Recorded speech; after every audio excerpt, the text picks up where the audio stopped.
आज मैं आपको पैरालिसिस यानी लकवा तथा उनसे बचने के उपाय के बारे में बताऊंगा। यह पैरालिसिस या लकवा स्ट्रोक या ब्रेन इंजरी या मस्तिष्काघात के कारण होता है। प्रिय मित्रों, YouTube चैनल के मेरे नए वीडियो में आपका स्वागत है। इस वीडियो में आपको एक स्वास्थ्य संबंधी जानकारी देने जा रहा हूँ। यह वीडियो मेरे नॉन मेडिकल फ्रेंड्स के लिए है।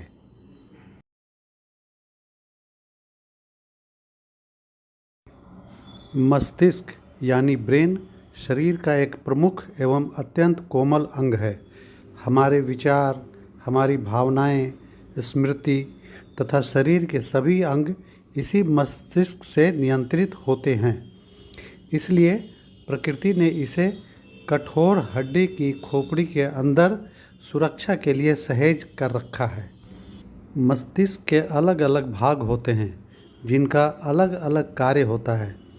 कृपया वीडियो को पॉज कर इन भागों को देख सकते हैं, जैसे घ्राण शक्ति, बोलने की शक्ति, विचार, योजना आगे के भाग में रहता है। स्पर्श मांसपेशियों का कार्य बीच में तथा दृष्टि, श्रवण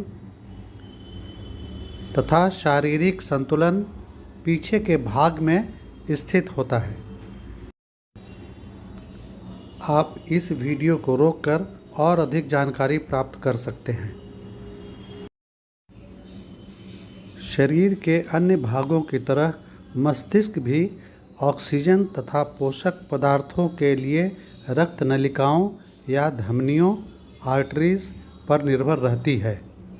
जीवन के शुरू के दिनों में ये नलिकाएं लचीली रहती हैं।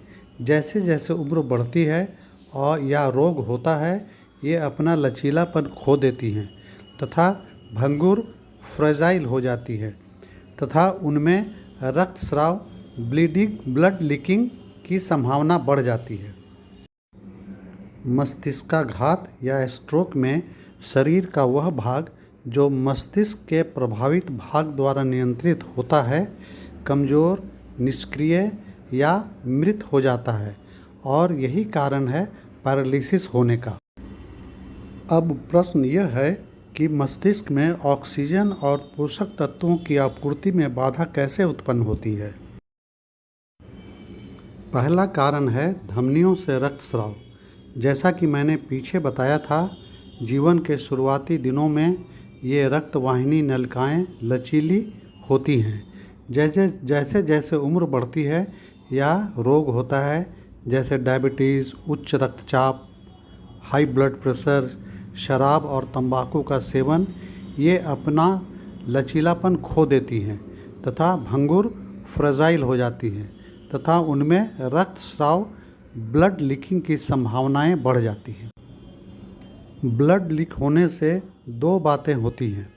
पहला, रक्तस्राव से आगे पोषक तत्वों का अभाव तथा दूसरा, रक्तस्राव से होने वाले मस्तिष्क तंतुओं पर दबाव। दोनों ही मस्तिष्क को हानि पहुंचाती हैं।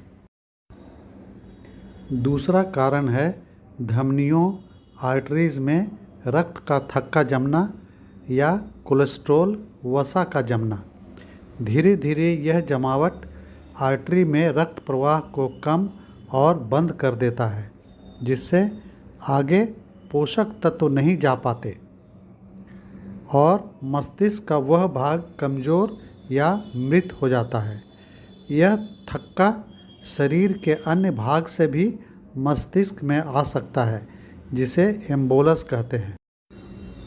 लेकिन अमुक व्यक्ति को स्ट्रोक, मस्तिष्काघात, ब्रेन इंजरी के कारण पैरालिसिस हुआ है, यह आप कैसे जान पाएंगे।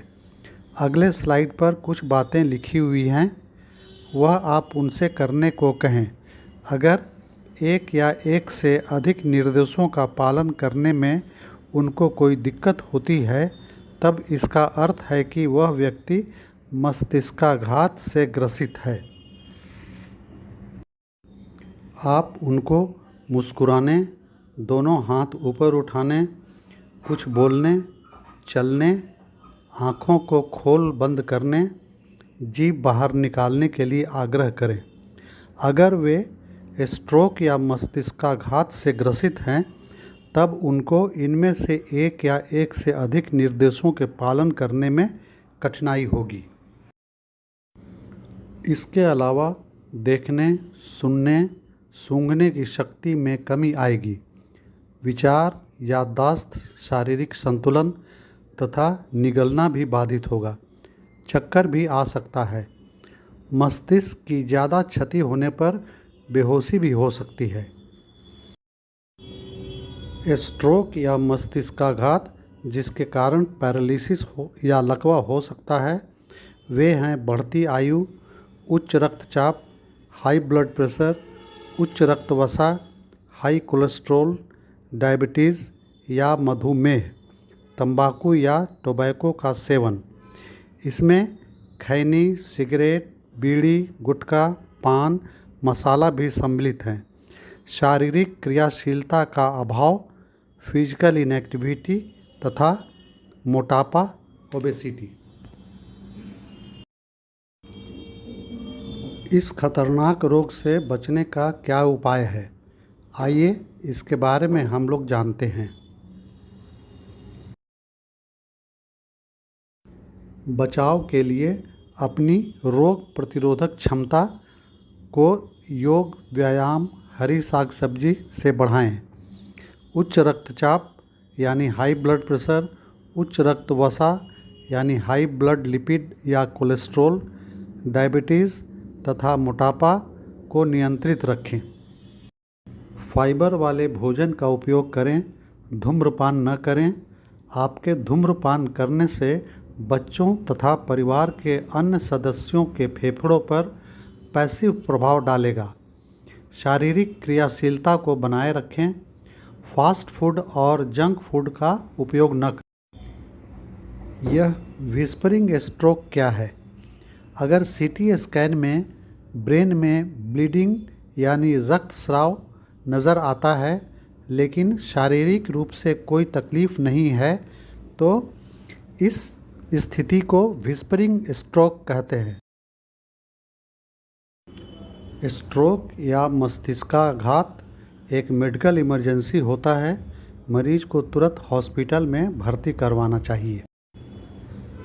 पैरालिसिस जैसे गंभीर बीमारी की जानकारी देने तथा स्वस्थ शरीर की ओर एक कदम बढ़ाने के लिए मेरा यह प्रयास आपको कैसा लगा? कृपया कमेंट सेक्शन में जाकर कमेंट अवश्य करें। जिन मित्रों ने अभी तक मेरे YouTube चैनल को सब्सक्राइब नहीं किया है, उनसे अनुरोध है कि कृपया मेरे चैनल को सब्सक्राइब कर लें। मेरे वीडियो को पूरा देखें, लाइक करें, शेयर करें तथा घंटी को दबाएं। YouTube चैनल के मेरे अन्य आकर्षक वीडियो को देखने के लिए कृपया डिस्क्रिप्शन में जाएं, वहां प्रत्येक वीडियो का लिंक दिया हुआ है। हमेशा की तरह योग और व्यायाम करते रहें, स्वस्थ रहें और मुस्कुराते रहें। धन्यवाद।